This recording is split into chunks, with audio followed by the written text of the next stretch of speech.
I'm Paul Wooliver. I'm the owner of Pinellas Power Products. And this is the installation instructions for the remote harness for the Power Horse 7500i. This is simply a harness that will allow you to remote control. It is not a full remote control system.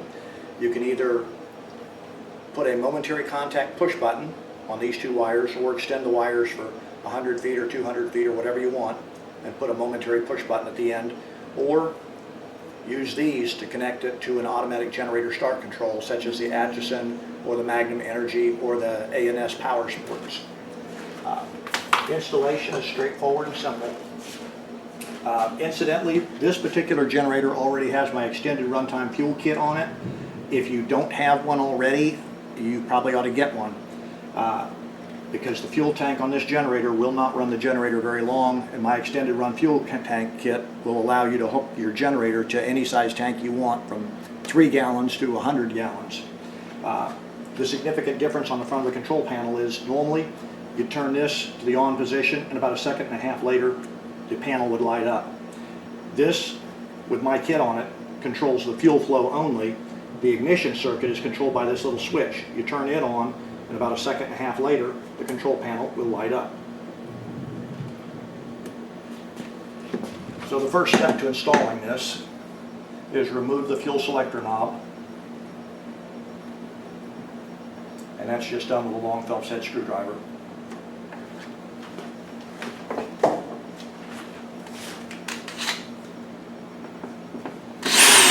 And then we'll remove the cover panel.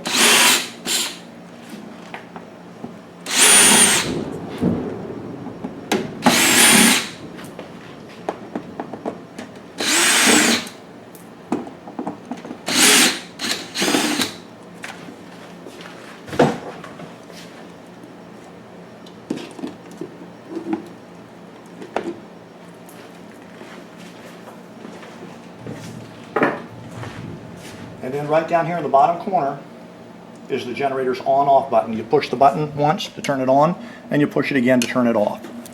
So we're going to undo the plug where that's hooked in, and we're going to plug my harness into the switch, and then into the main harness of the generator.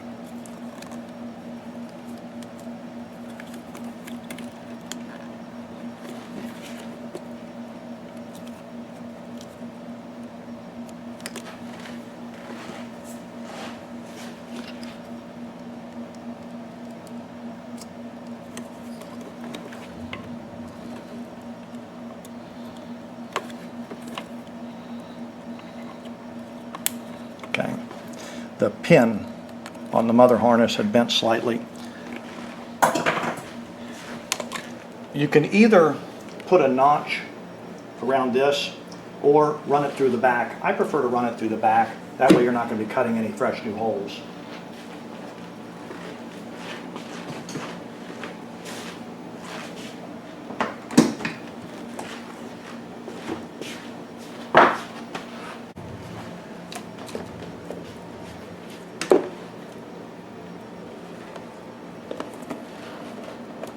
So we're going to feed this wire back out through the hole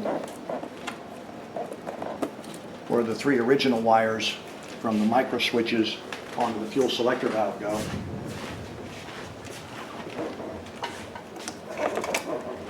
Here it is here. And now we're going to run it back out through the battery box .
fuel selector knob back on.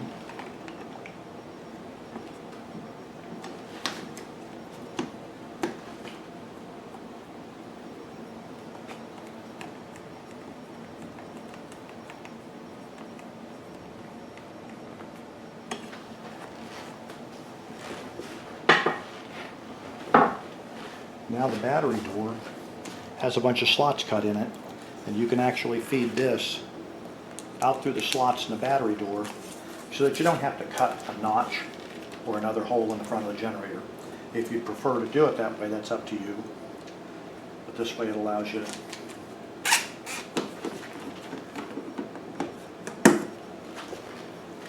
to do it without cutting into your generator.